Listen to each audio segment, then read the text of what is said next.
Thanks for tuning in to another episode of the Blue Raider Podcast, hosted by Jake Bolden and presented by the Conseco Group General Contracting and Mighty Dog Roofing. Don't miss another Tuesday episode by subscribing to the podcast on all streaming platforms or catch our visual presentation uploaded every week on YouTube. Don't miss our next ticket giveaways by subscribing and following on all Blue Raider Podcast social media accounts on Twitter, Instagram, Facebook, and TikTok at Blue Raider Pod.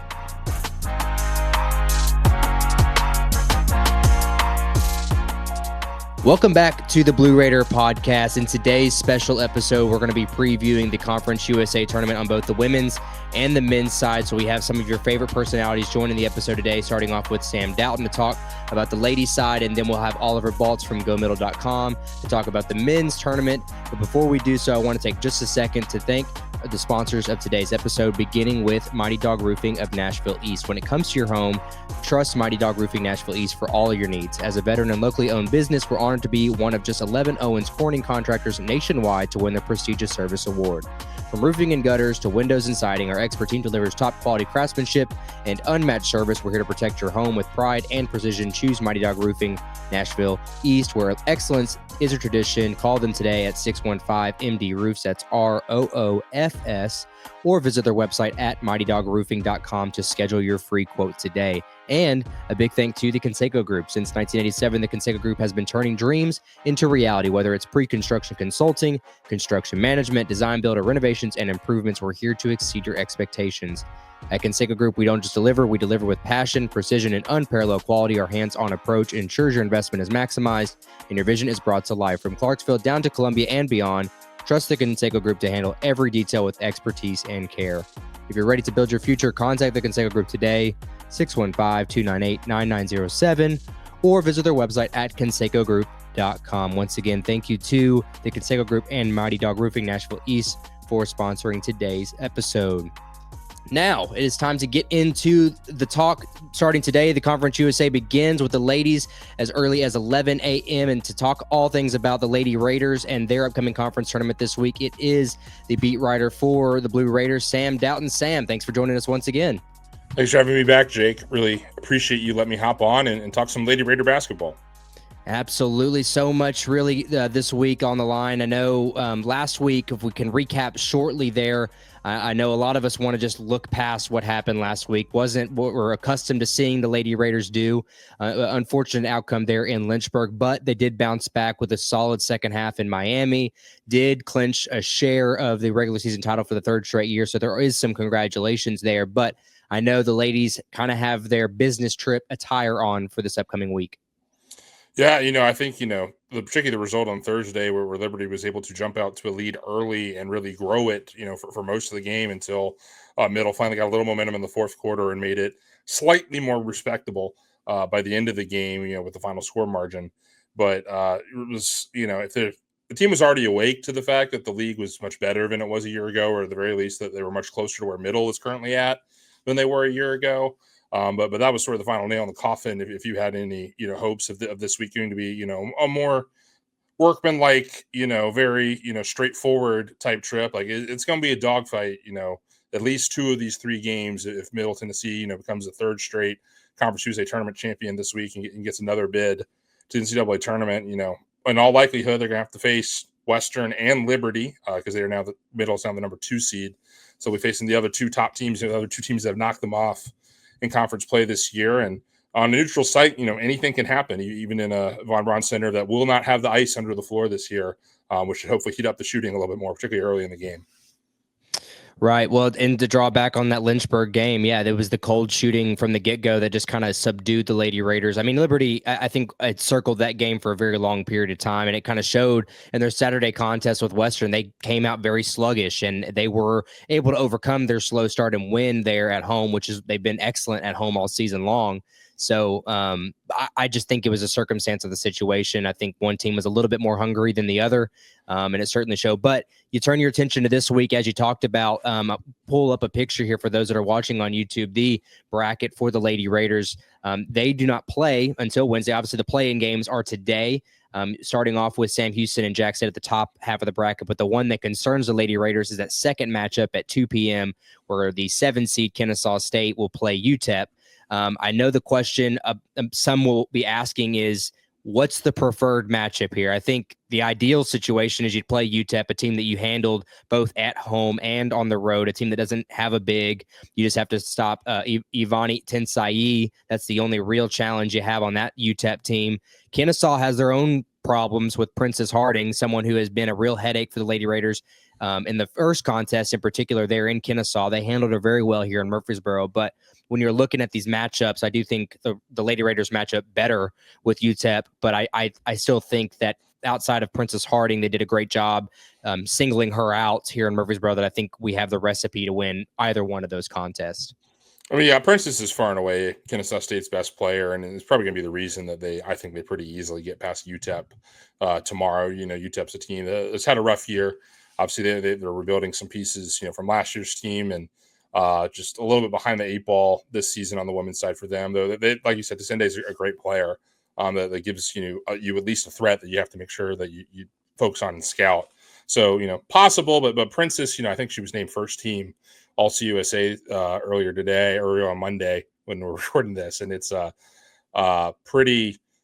She's a pretty good player, like double machine, sort of the way Nas is, but doing it at a much smaller height, relatively speaking, around 6 foot for Princess. So incredible, talented player, particularly on the boards. Probably not as offensively gifted. He gets a lot of points from putbacks and offensive boards and things like that. But somebody you have to box out every single time up and down the court. And because you have to devote so much attention to her, that can open up options for some of their guards. And they do have some guards that are very athletic and get downhill and hit some open shots. So not an easy game by any means for a first-round matchup. We saw UTSA, the Roadrunners, had an incredible season, 26-4, fall completely by the wayside in the first round of the American tournament for them, losing to Rice on Monday.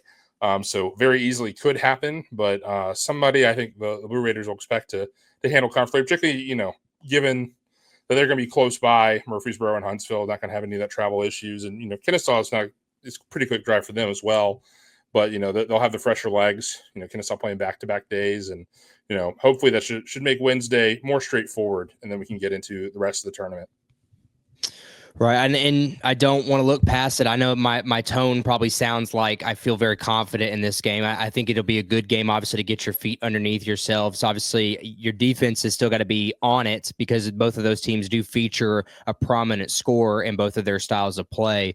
But as I look towards the semifinal matchup, glad you were still able to get the 2 seed. I don't know that was ever, I might have to go back, but I don't think that was ever at risk this last weekend, even if they were swept. However, getting the 2 seed is vital because of that extra day rest. They play Wednesday, they'll sit Thursday, they'll play Friday night at 8 p.m. So one of the longer stretches of having to sit out, but you're going to be playing Western Kentucky or FIU.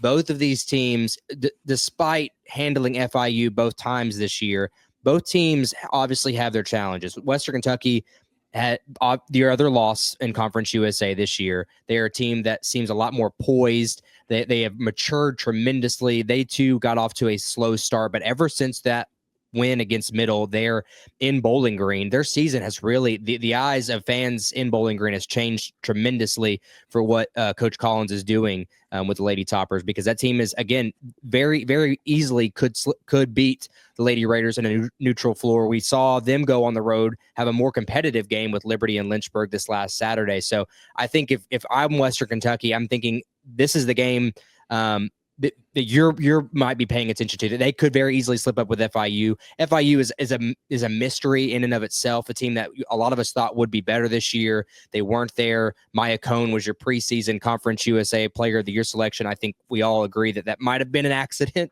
but all things considered, FIU hasn't panned out, but they have the playmaking ability. FIU, coincidentally, a team that beat Western Kentucky in the first weekend of the season. So again, there's a level of parity once we get to the semifinal that anything could happen and will happen if you're not paying attention. But if you look in regards to that matchup, either one of those, you've got to be on your toes. I think Western is the better team of those two, and they're certainly going to be the biggest challenge I think the Lady Raiders are going to face in Huntsville. I know that's probably a hot take given what happened on Thursday, but the semifinal matchup is a reason for concern. I don't know if that's the right word, but reason for, I want to say be alert, because this game has upset just written all over it for so many reasons. And the main one, and I'll lean on this heavily, especially as I talk on the men's portion, is it's hard to beat a good team 3 times. And Western Kentucky, the Lady Toppers, is a good team.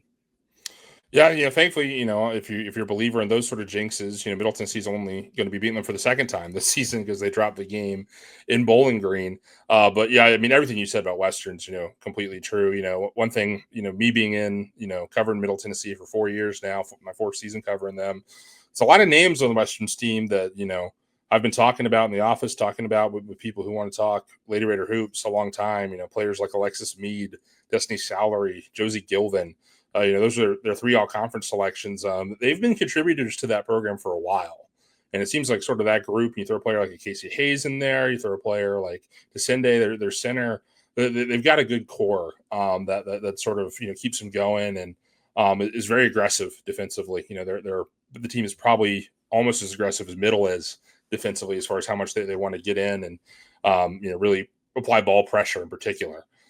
So that makes them a unique challenge compared to a lot of the other teams that Middle Tennessee face. And, Greg Collins is a good coach that knows how to scout a team and as many, set plays as Middle runs. Western knows, every play that's coming down the pike, certainly the way that Liberty did sort of this past week in Lynchburg. So all that makes it challenging, and FIU, as you said, could very easily win that game as well. They have a lot of particularly depth and talented players that, we saw on Saturday where they were able to keep pace with Middle Tennessee for better part of 2.5, maybe even 3/4, depending on how you, looked at it. To spoil the Nike shooting shirts this year, they're going to say nothing easy across the chest. And I think that's sort of the motto that the Middle Tennessee is going to have to embrace, in both brackets, but particularly on the women's side, because there's going to be some tough games for them to repeat. Yeah, nothing easy is correct. And I think that's going to be a whole bunch of it. And I'm very happy that MTSU, as they always do, has sold out of their allotment there in Huntsville because, much like we experienced last year, we have sort of a home court advantage, albeit Jacksonville State, Kennesaw State are a short drive, much like it is for us. But it feels like there's some level of home field advantage there in the Von Braun Center. So I'm excited to see that atmosphere firsthand. We look at the top half of the bracket. I'll pull it back up one more time. The Sam Houston, Jack State, that's your 8-9 game. The winner of that goes on to play Liberty. Then your 4-5 matchup is New Mexico State, La Tech. As far as this top half of the bracket goes, I think Liberty should be the favorite.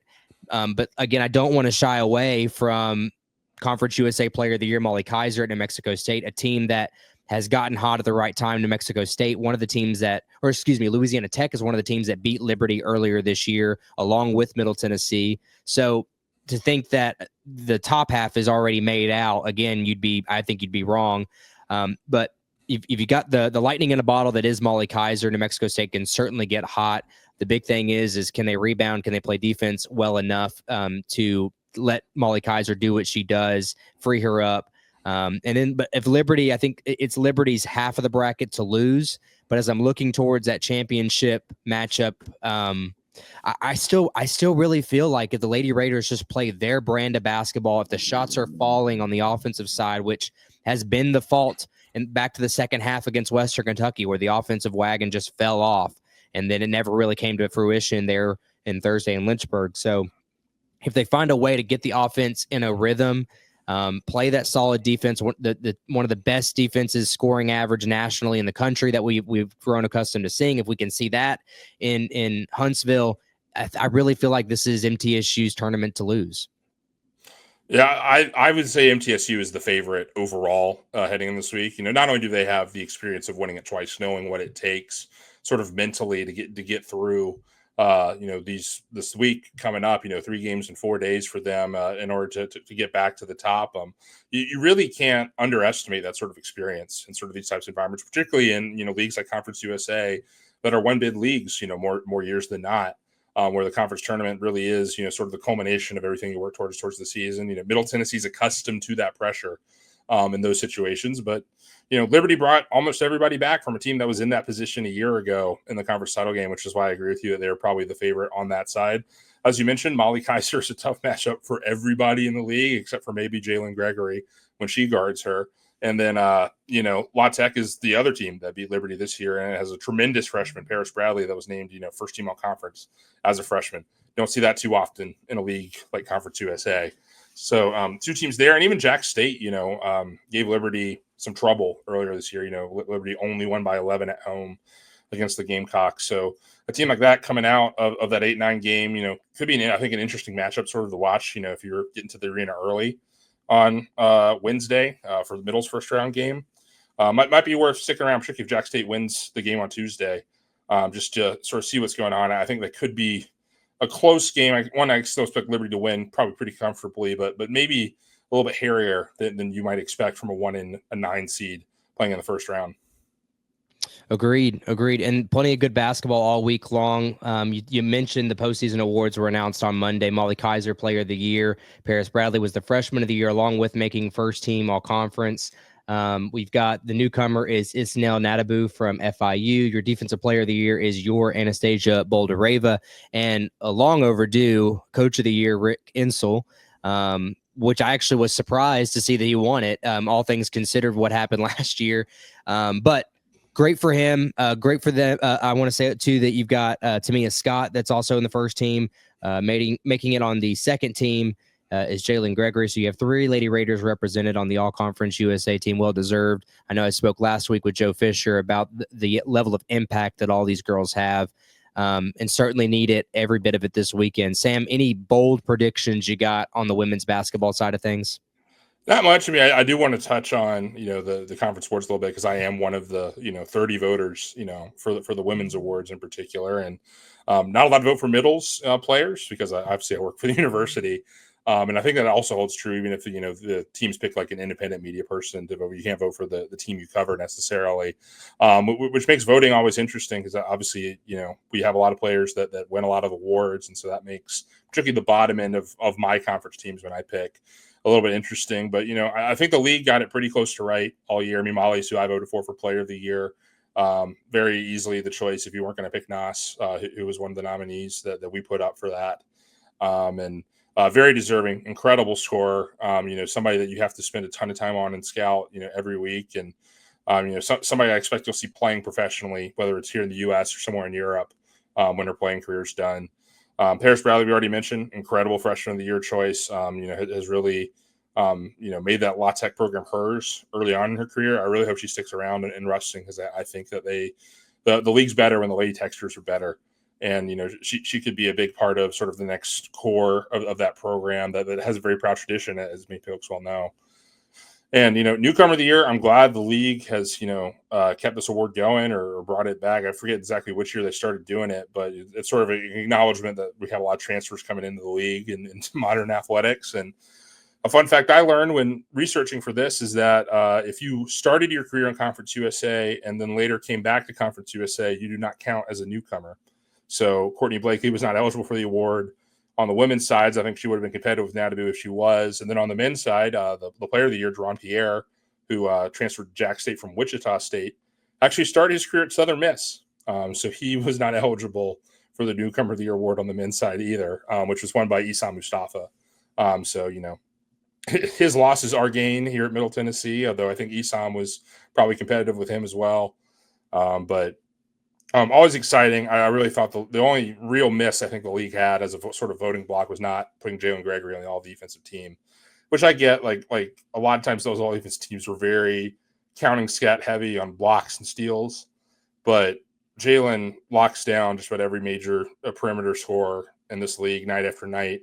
Rarely has a bad game defensively. And, I suspect if you just took a poll of the league's 10 head coaches, she probably would have made their all-defensive team, and it's just sort of trickled down to the SID and media vote where maybe she lost some votes there, just because her counting stats, just because she doesn't, get as many tips and everything, because they're not throwing the ball her way because she's locking down the defenders so much, don't show up. But, there's a reason Rick calls her the best perimeter defender maybe he's ever coached. And, I think it's unfortunate that she's going to finish her Blue Raider career not making an all-defensive team if this is the end.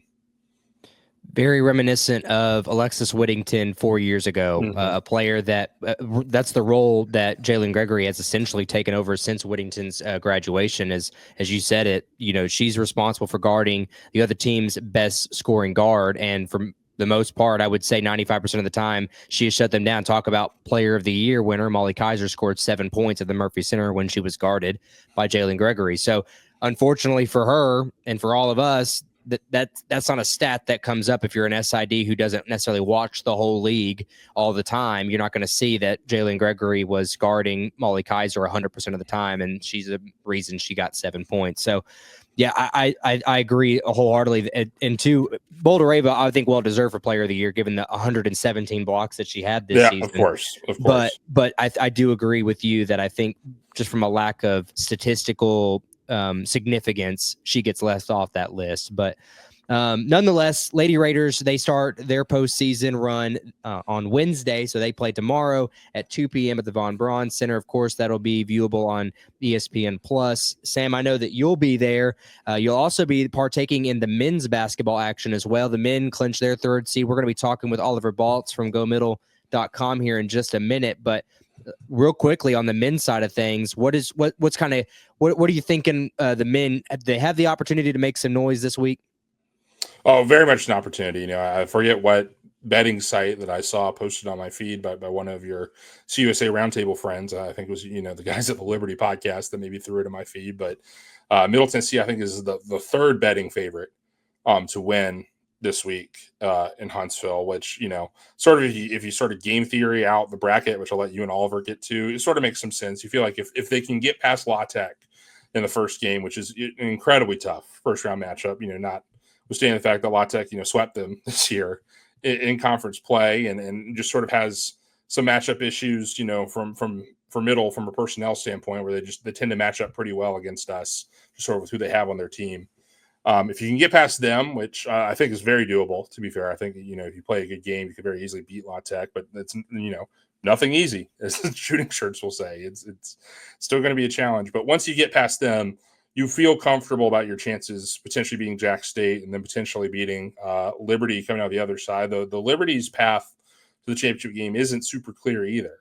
I think a team like New Mexico State, a team like Sam Houston, even coming out of that 8-9 game, could give them some trouble.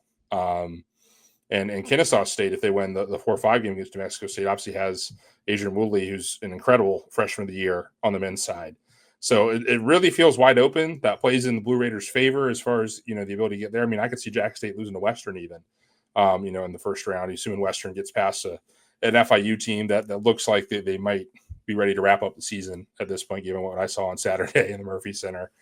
But Blue Raiders got to play well. They're going to have all 9 of their guys that they use in the main rotation, play well in the minutes that they're on the court to win 3 tough games in a row in 3 days.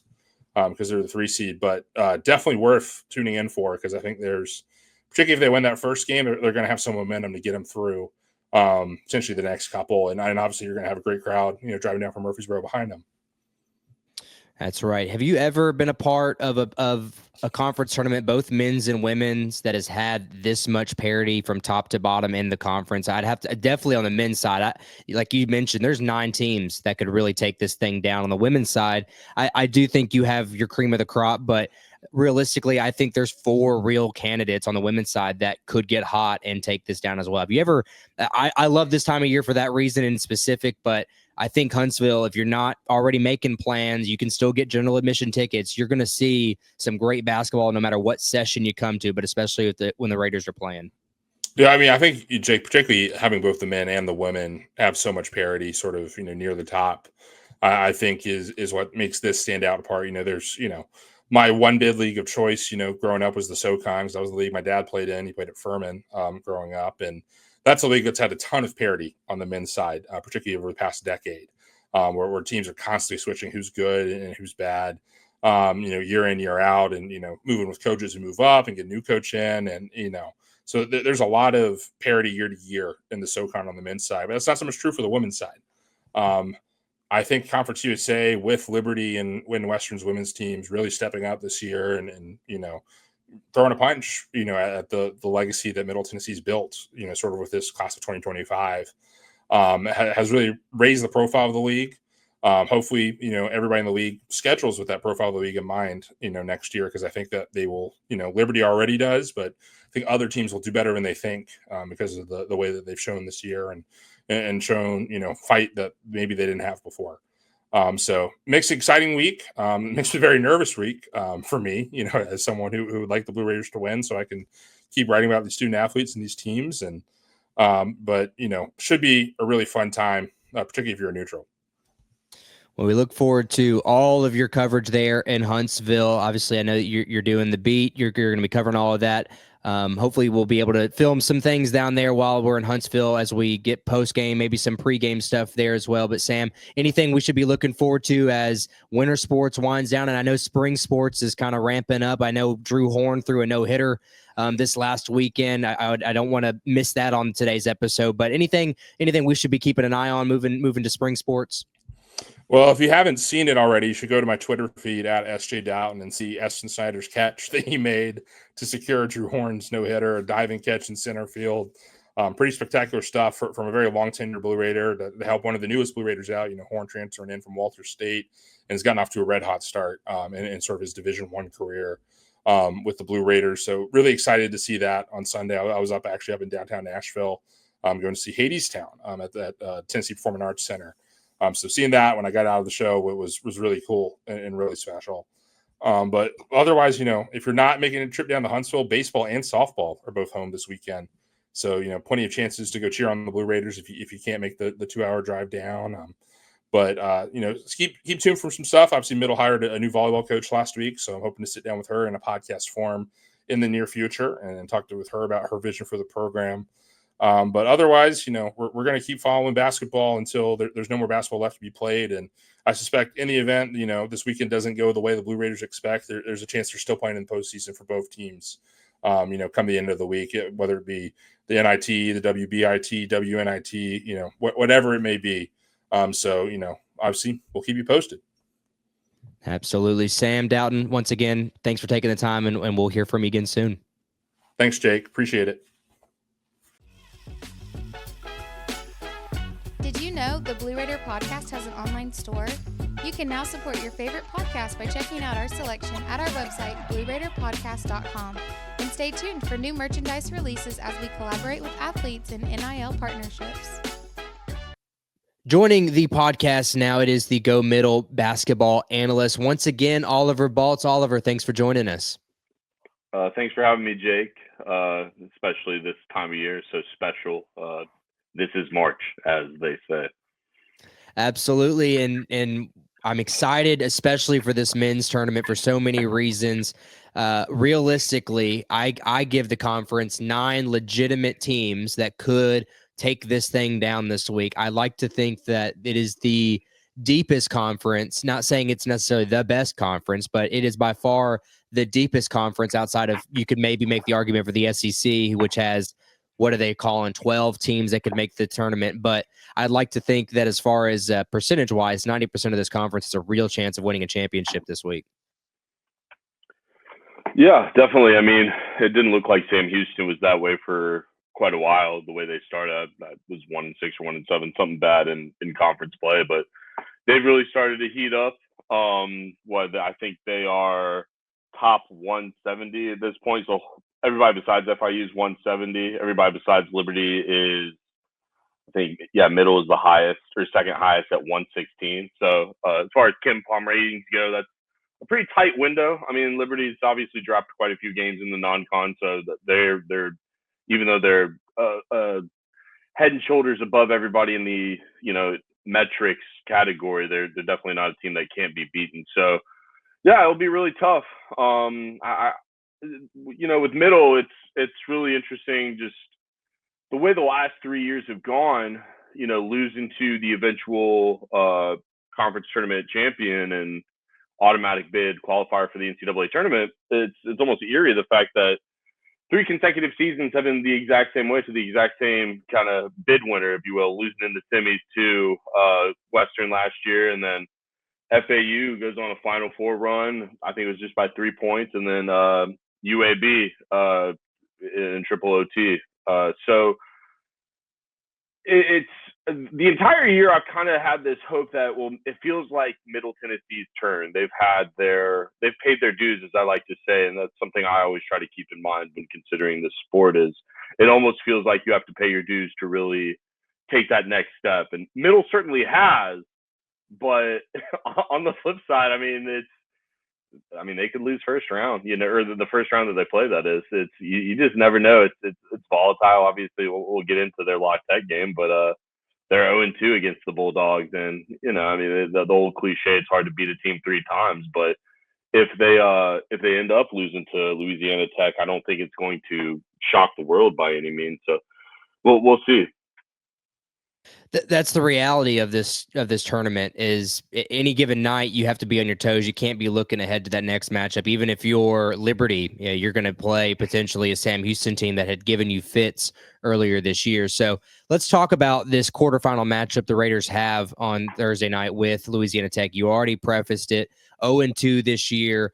You think that Murphy Center game where the Raiders still lost by, I would say, a rather defeating margin, because it was a game where you never really got yourself back into it in the second half. You were able to narrow it down to 2-possession game there late, but you never really felt like you could get yourself into it.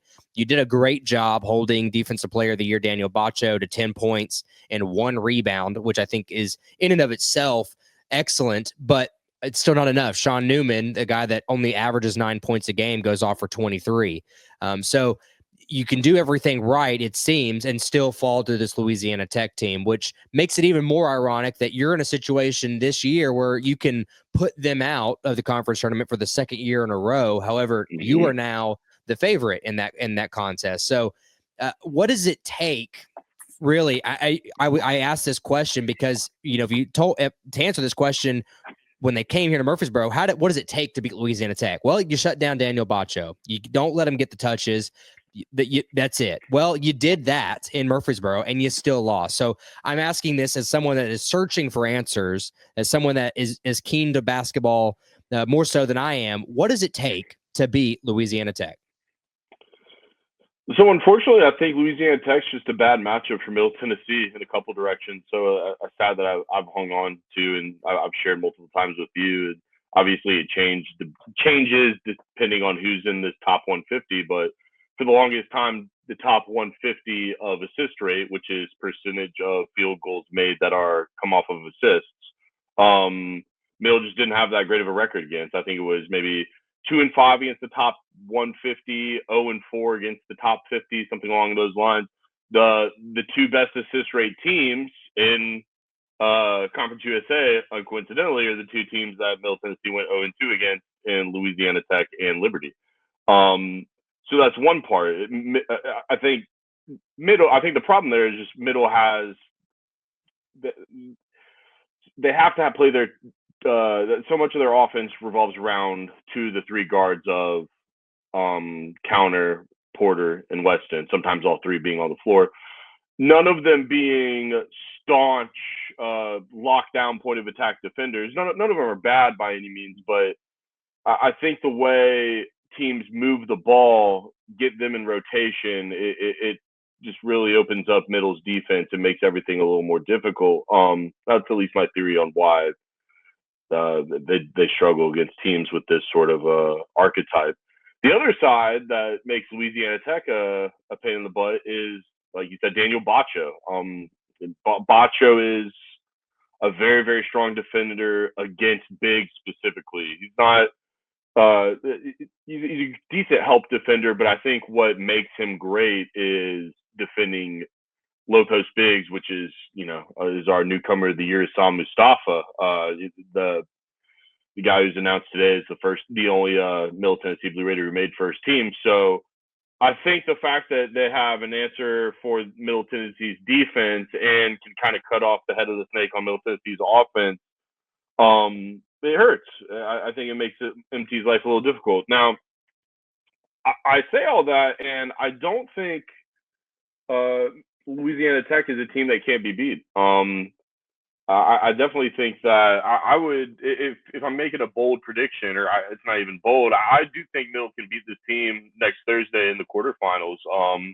I just think Middle is too good of a team, and Louisiana Tech is, knock on wood, I hope this doesn't bite me in the ass, but I don't think Louisiana Tech is talented enough in the team to go 3-0 against a team like Middle. I think in the first game, I thought Middle ran really good action. I thought Louisiana Tech really struggled to defend them, and Louisiana Tech just made more plays down the stretch. It was in their home court. I don't think that was, I guess, a flop loss by any means, like the game in the Murphy Center. Murphy Center, it just kind of felt like Middle had no answer for them defensively. To be answered, I don't know if there's just one thing that Middle has to do. I think, Mustafa, even if Bacho is a tough matchup for him, he has to find a way. I mean, he's a great player. He's one of the best bigs we've seen in Murfreesboro for quite a while. So, I mean, having a 30-20 game, the first Blue Raider ever to go 30-20, it's just extremely impressive. Unfortunately, he's just gonna have to put on his big boy center britches and go toe to toe with Bacho. And Middle's gonna have to. I mean, their guard trio is gonna have to do better. They are gonna have to kind of carry the weight as far as what they did in the game in Ruston. Just be able to move the ball well and make their shots. Yeah, talking about Mustafa in that matchup with Bacho, going back to those two games in Murphy Center, he scored 10 points and 4 rebounds. And then in Ruston, Louisiana, he had 8 points and 2 rebounds. So although Bacho may not necessarily be disrupting the game on an offensive perspective, he definitely does his part as far as having a presence. You have to dedicate a body to him on box outs. We're not able, a guy like Mustafa, who is very talented at rebounding, only getting a total of 6 rebounds in 2 tries with Louisiana Tech is an obvious, I say, statistical anomaly that points to what this team, Louisiana Tech team, does very well. On the offensive glass, too, MTSU only getting 7 offensive rebounds in both of those contests. So that's just a team that averages nearly 12 offensive rebounds a game. That's 5 extra opportunities, which, again, when you look at these scores and how close they are, those 5 extra opportunities does play a role in the outcome of these games. So Louisiana Tech, yeah, I agree 100% with you. Just the matchup doesn't seem to do well for us. Teams that move the ball really well, teams that are offensively efficient. Obviously, your top 3 is Liberty, MTSU, Louisiana Tech. So that's kind of, I think, if you want to put it simply, teams that are very efficient on offense give the Blue Raiders fit outside of themselves. And when they get an opportunities to outscore those set opponents, they normally do pretty well. We almost saw flashes of that on Thursday night when they play Liberty in a shootout, a game that normally, if you score 81 points, you would think MTSU has run away with that game because of how well their defense has played at times this year. But again, giving 86 is kind of out of their norm for them. But this Louisiana Tech game, I feel good just from a superstition standpoint. As you said numerous times there, beating a team 3 times is so hard. I think Louisiana Tech stumbled into a win when they came to Murfreesboro later in the year that I just think, and again, Sean Newman playing out of his mind that night as well, someone that doesn't necessarily do that. Now, he's the assist guy, don't get me wrong, a guy that is, I think, I haven't checked recently, but for the longest part of the season, he was top 5 in the country in assists per game, and coincidentally, MTSU had played the top 2 assist guys in the country in Zakai Ziegler at Tennessee, and then Sean Newman at Louisiana Tech, just to fall back on that stat that you're talking about, assists per field goals made, playing against those teams. But you got to find a way to defend their guards. They are particularly special. We talk about Amari Abram and Al Green, guys who had great games when they played here at the Murphy Center. But I still think if you're able to key in on Daniel Bacho and what he does with the basketball, win the rebounding battle, which, again, another part of this that we didn't see, because Kamari lands, that was Kamari's first game back, was Louisiana Tech game. He only played 6 minutes. And something that I had talked about previously on Go Middle was how he affects the rebounding side of things. We are significantly better rebounding teams with Kamari in. I know Kamari spaces the floor very well. Obviously, he shoots the ball better at all 3 levels compared to Torrey Alston. But for whatever reason, I like Torrey Alston as much as the next guy, but for whatever reason, Kamari just seems to make the team, I'm going to put this in layman's term, but the team just seems to play better when it comes to rebounding, when it comes to defensive rotations, and then, of course, on the offensive side, where you now have 4 scoring threats. And from what we saw this last week, and evidently you've got 5 scoring threats from three-pointer. But lands is this little curveball that you're going to be throwing to everybody this weekend. Yeah, no, I think you're right. They have been rebounding the ball better since Land came back in the lineup. I looked that up today, and it did confirm they were 10th in defensive rebounding percentage out of 10 CUSA teams before his absence. They're up to quote unquote up to 7th right now. So room for improvement. It's still much better than dead last. I think the Kamari Lands thing comes down to lineups.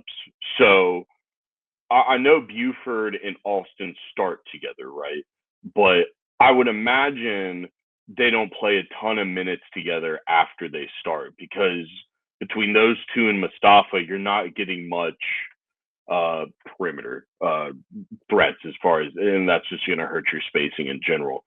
So as a result, Nick has to go to the 3-guard lineup with either Counter Porter Weston or Weston Porter Green or whatever it may be, and then having 3 players all at once, being under 6'3" is just going to hurt your rebounding, unfortunately.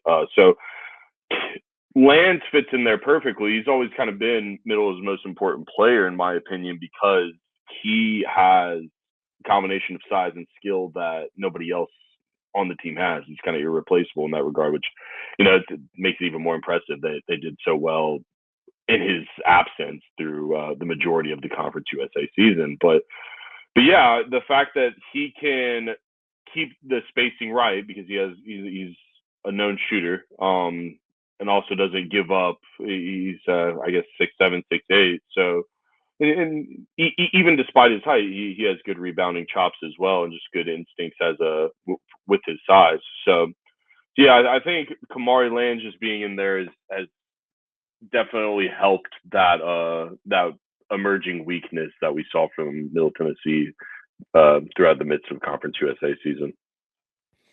Well, let's take a look at the bracket as we talk about what is ahead. The Blue Raiders do not play until Thursday, but the men's action starts tonight there in Huntsville, starting off with the 8-9 matchup of UTEP, Sam Houston. And then the bookend of the evening is going to be Western Kentucky, the 7 seed against FIU, the 10 seed. Moving on until Wednesday, your UTEP Sam Houston winner plays Liberty. WKU FIU winner plays Jack State, and now you're looking at your 8-team setup there. On MTSU's side of the bracket, they would face the winner of Jacksonville State and the winner of Western Kentucky FIU. I will say, let's play this all out. It's going to be Jack State, Western Kentucky. I would think that's going to be a 9. From what I saw of FIU this last week, I think that's going to be the obvious outcome of that game. So when you're looking at that quarterfinal matchup of Jack State, Western Kentucky, I'm going to ask this question. I think it's pretty obvious. What team would you rather face? The team that you split with, the team that was first for most of the season, or the team that you swept home and away? I think the obvious answer is you're going to take the team that you swept. But Western just has this ability with Hank Plona, an injury-riddled team. They have this upset mark written all over them. They gave Liberty, they didn't give Liberty any sort of fight on Saturday night. So again, maybe that puts that to bed as well. But Western has done they've got themselves out of what I would assume would have been a 9-seed hole and pulled themselves into 7. And there for a time, they even had a chance to move all the way up to 5. So this team has found something with Braxton Bayless, a scoring threat. Christian Landers getting a little bit more healthy.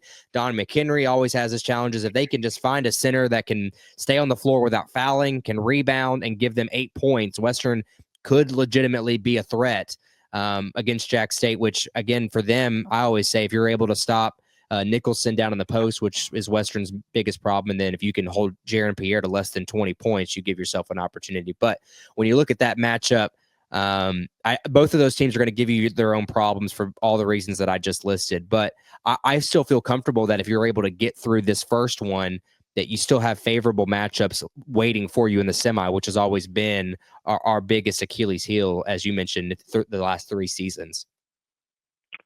Yeah, so it's exactly as you presented it. Do you take if you're banking on Louisiana Tech it being tough to beat Middle 3 times, are you nervous that it'll be tough for Middle to beat Western 3 times? And obviously Jack State was almost the co-conference champion, so they've had a great year as well, and they really lit up. They lit up Middle when they traveled to Jacksonville. I feel good about either one, honestly.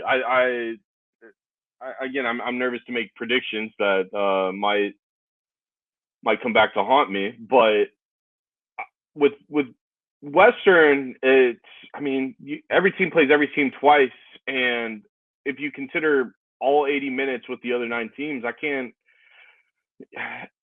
really remember a more comfortable set of 80 minutes. Obviously, not the entirety of the 80 minutes was comfortable, but I mean, they won one game by 10, one game by 14, I think. Even the FIU game in Miami was tougher than what the game in Bowling Green ended up being.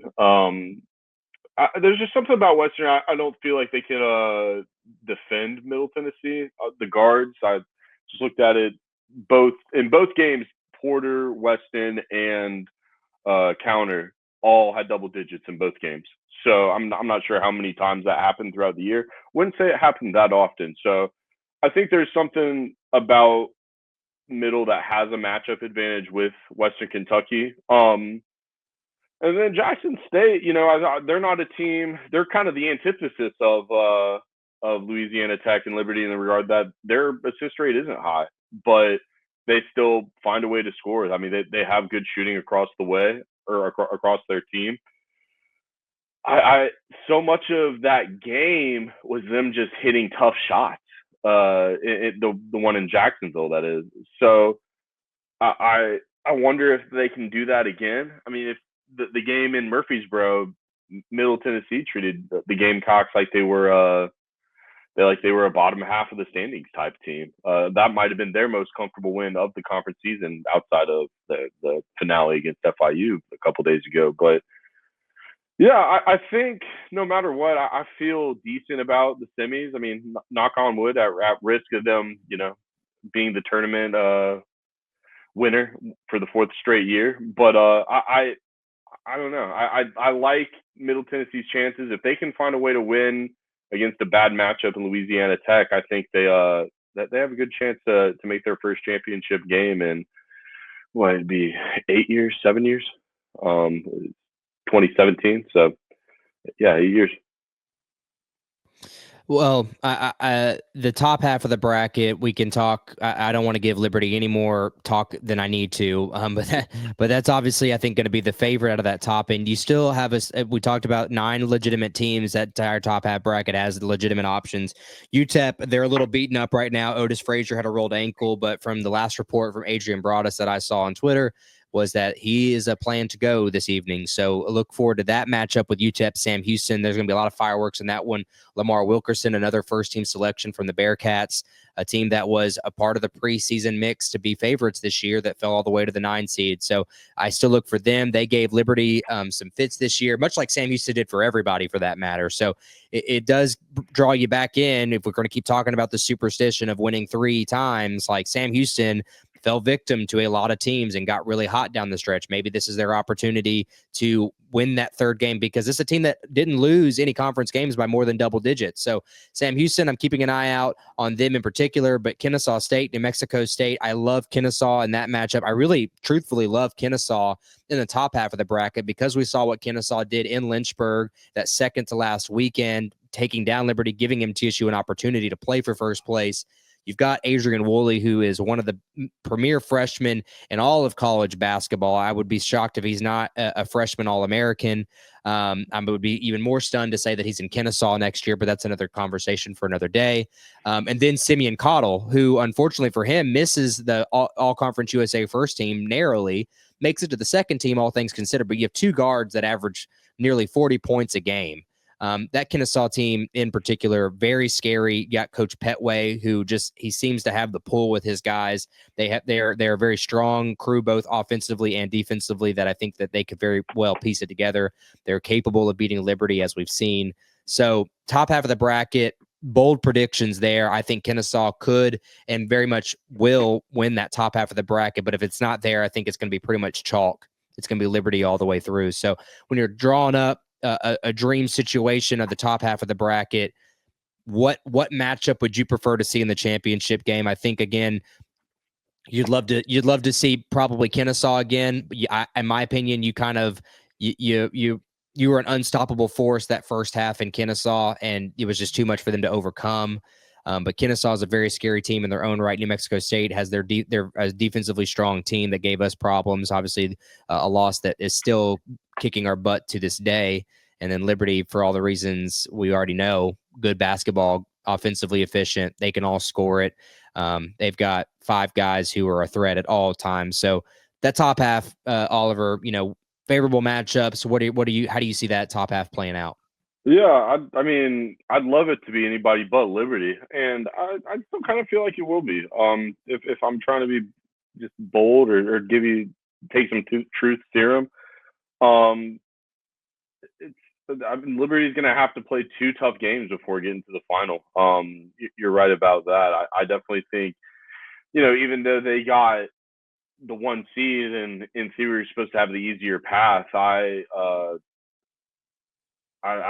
think the bottom half is the team with, I guess, the less difficult path is the way I'll phrase it, to the final. Because I mean, I agree with you about Kennesaw. Obviously, they showed that they could do it even in Lynchburg, like you said. I like New Mexico State too. I know they went 0-2 against Liberty, but they're the best defense in in Conference USA pretty easily all year. I don't think it's a game that they can't win, honestly. And yeah, the UTEP Sam Houston State. I mean, UTEP went. I think the last time you and I talked, you and I were sky high on UTEP, and they sort of had a pretty tough final stretch of the season. But with Otis Frazier returning, like you mentioned, and that's not a game I would be shocked to see pull off a 1-8 or 1-9 upset, whichever seed they are. And yeah, like you said, Sam Houston as well.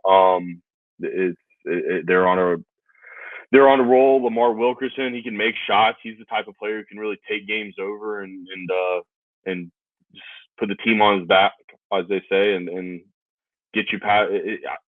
I always think about Conference USA and how many guards have really just taken over, like the Jelly Walker from a couple years ago, and then all those great guards from Florida Atlantic the following year. I always think that college basketball is a guards game at this time of year, but especially feels true in Conference USA. And Lamar Wilkerson definitely feels like that type of player. He does, and he has a great supporting cast. I mean, when you really think about it, a lot of those guys are from the regular season champion Bearcats a year ago, so very capable of doing it. Much like we've talked about this entire time, it could be anybody. And if we spent the whole time anticipating what would happen or what should happen, we're going to be very wrong, because if this conference has done anything all year long, it's the exact opposite of what we all expected to happen. So I'm super stoked for it. I know before we dive into our last little bit of predictions here, I want to make sure we highlight all those people that made the Conference USA postseason awards list. You already mentioned the newcomer of the year is Isam Mustafa from MTSU, player of the year Jaron Pierre at Jack State, Daniel Bacho, defensive player of the year. Freshman of the year was Adrian Woolley, as I mentioned. Sixth player of the year was Talon Peter, who, in my opinion, if it wasn't Mustafa for newcomer of the year, he probably would have been the newcomer of the year, a guy off the bench for Liberty that torched us on Thursday, as you all saw. That D2 transfer from Arkansas Tech, a guy that I hope isn't back at Liberty anytime soon. And then the coach of the year, deservedly so, Ray Harper at Jack State, took a team that was picked 8th in the preseason poll all the way to contending for the Conference USA regular season champion. In your first team was Pierre, Woolley, Bacho, Mustafa, and, as we just mentioned, Lamar Wilkerson at Sam Houston State. One thing I want to point out about this, and I know Conference USA Twitter has kind of talked about this ad nauseum, is how does the Conference USA champion Liberty have no one on the first team ballot? And I think the simple answer is they're so balanced offensively that it's hard to make a list like a first team with 5 specific players. And that's the truth of it.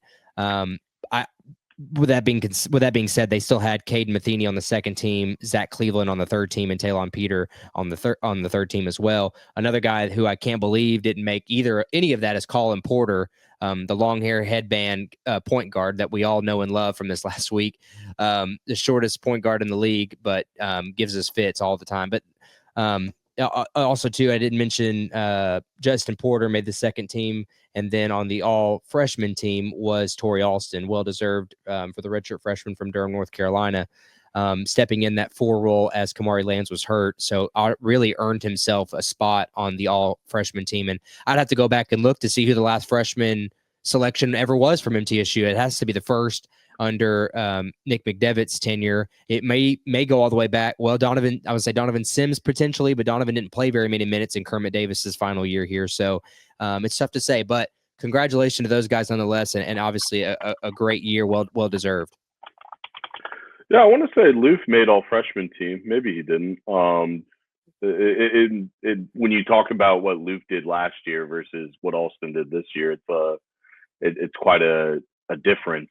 So I guess freshman year can be a little fickle sometimes like that. But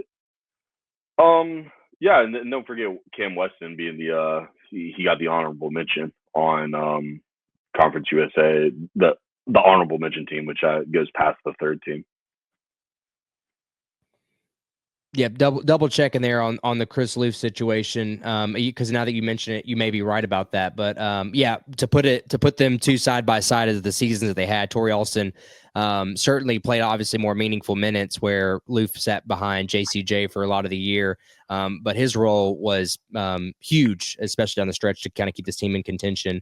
Yeah, as I look back, yeah, Chris Loof was on there along with David Terrell, and it's funny enough, none of these other guys that are on the all freshman team are any longer in Conference USA. They all transferred out. So that's a big part of it. I mean, you hear Nick always talk about how if you want to win this league, you have to be old. And I think that's just that's a sign of the state of the league, state of college basketball. You just can't be loaded with young players. So your younger players are more likely to be your backup centers or your fifth starters, kind of covering for an injured player, that sort of thing. So, and all due respect to them, they earned those titles, but it's again, I think that Conference USA just is old like that. So. Yeah, talk about Adrian Woolley, a guy who I don't think will be there for much longer. He is from Tuscaloosa, so I'm sure Nate Oates is dying to get on the phone with him. And then Julius Thedford over at Western Kentucky, a guy from Memphis. I don't know how much longer he's going to be sticking up in Bowling Green this year. So, yeah, it's an interesting point. And all of these guys that seem to be worth anything are immediately – they move on to bigger and better things, understandably so. Got to do what's best for you. But, Oliver, as we wrap this talk up with Conference USA Tournament starting this evening, bold predictions. What do you got? What do you think is going to play out in Huntsville? Yeah, so I think, I like New Mexico State to make that final game at the top. There's just something about them. I mean, they have great tradition and history. They started off so hot, got cold in the middle. I mean, they've won 5 of their last 7, so they're heating up again. Beating Kennesaw and Liberty will be a really tough task, but that's just kind of where my gut's taking me right now. At risk of being a homer, I do like Middle Tennessee to make the final game. It's like I said, it kind of feels like their turn. I mean, something I've just loved about this team all year is the balance that they have. And, you know, something I've learned just from watching college basketball is you're going to have a different hero every night. Maybe your best player has the best game the first day, but he has an off night the following night because it's a double. It's one game right after the other, and he's exhausted or he's in foul trouble or whatever. Mill definitely has that. I mean, I think we've seen it all year. They certainly have 5 guys who can be the hero in Counter, Porter, Weston, Lands, and Mustafa. I mean, even Chris Loof against Bradley. I mean, Alston, although he's never really had the scoring volume, he's had moments where it feels like he makes just huge plays that turn the game around. So I like Middle. I feel a little better about it just to plug in my favorite college basketball podcast. 3-man weave, Jim Root picked Middle Tennessee, so that made me a lot happier to know that it's not just me that me being a homer thinking about that. The other 2 had Liberty, but it's we'll see, man. The last kind of thought I'll have is, I keep on going back about being a guard's game. One of the stats when I was just digging through stuff earlier today is Middle Tennessee is, I think it was 14-2 when Issam Mustafa scores, I want to say 14 points or more. That's a huge margin to do that well when your one guy specifically is scoring that much. And it wasn't just kind of a points thing too. It was a shot total. I think they were 11-2 when he takes 10 field goal attempts. So I don't know, man. If I'm going to go bold predictions, I'm going to say if Middle Tennessee ends up being the conference tournament champion, they will be, or Issam Mustafa will be the first non-guard to win most outstanding player of this USA tournament since Reggie Upshaw. And I think he had it in 2016 and Potts was 2017. I might have him other way around. But I know Reggie Upshaw was the last non-guard to win it. So that would be my bold prediction, Jake. Well, I will say this, not to put any more pressure on your predictions here, but last year we did this same exact episode before the conference tournament. You had made the comment that, there's a real chance that MTSU could beat Louisiana Tech, knock off a favorite in the tournament last year, and they did just that. So now it's on the record. You're saying MTSU has a good chance. I like that. If your record holds true, that Blue Raider fans should be excited for Thursday night when they start things off with Louisiana Tech. I too am in the same boat as you. I'd have to think MTSU. There's even with the loss at Liberty against Liberty on Thursday night, this team is playing so well down the stretch. The only the only real hiccup for them outside of the Thursday night loss was the Louisiana Tech game here at home on that other Thursday. They've lost 3 consecutive Thursday night home games when they had an opportunity to win first place. So when I think about those numbers, it just tells me that, as you said, it's their time. They've had so many opportunities to really take their own destiny thus far, and they haven't done it. Call me jaded. I'm sipping the blue Kool-Aid. When you win 7 of your last 9 games, one of which was to the regular season champion by 5, a game that you were in the entire way. You scored 81 points against the second best defensive efficiency team in conference play in Liberty. I think things are moving in the right direction, albeit you lost that game. So I think they're a clear favorite. I actually love Kennesaw State in the top half of the bracket, as I already said. I think if you're going to have a sleeper in this conference, it's going to be Kennesaw. They've beaten all the top teams in this conference at least once, except MTSU. So I think that proves that Kennesaw obviously has what it takes to be competitive in this league. And again, in the law of threes, they're certainly going to be dangerous in a potential matchup with MTSU. But Oliver, I know you may not be able to make the trip down to Huntsville, but I know you'll be watching, doing some live tweeting that we can keep up with on Twitter. Yes, sir. I will be doing that. I'll probably work on some sort of, I don't want to say post-mortem, but post-season ending piece going over just what the season meant and who accomplished what. And it's been really fortunate, man. I always try to say, Middle's they've made 3 tournaments since 2000. So, I mean, you really can't put it on all or nothing if they make the tournament. Otherwise, the program's had 22 failures and only 3 successful seasons. I mean, just the stuff I've been tweeting, or I've just been going crazy on some sports reference queries or stat finder queries, I think is what they call their query system. But Justin Porter's doing like the first thing since Robert Taylor in the 90s, or Issam Mustafa is the first 30-20 player ever, or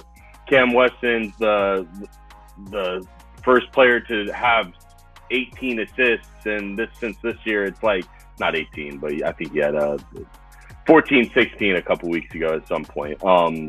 Anyway, like this team's they did a lot of fun things this year, and I really enjoyed them. I think, again, I really loved the balance of how they played. I feel like it was the first year where I feel like Nick really understood that he needed a good backcourt to thrive in this league. And they had a good backcourt in 22. This year feels a little different in that regard. But anyway, I don't really know where I'm going with it. I'll just say that I've really enjoyed this team, and I'll definitely be mentioning so in my next piece. Excellent. That is Oliver Baltz on Twitter /X at @GoMiddle_Oliver. Oliver, thanks for taking the time. Thank you, Jake. Bye.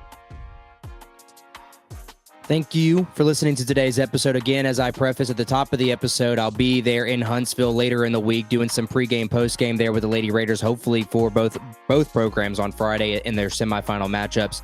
So stay tuned for that and the announcements on when we're doing those live streams down at the Von Braun Center. If you're not already, make sure you're following us on social media at Blue Raider Pod, Twitter, X, Instagram, TikTok. Of course, if you're not listening to us on YouTube, go over there, take just a second, like the video, give us a subscription. We're so close to 100. We're getting there. The objective is the end of the year to get to 100 by the end of this spring season. So look forward to that. But thanks again for tuning into today's episode. Until next time, go Blue.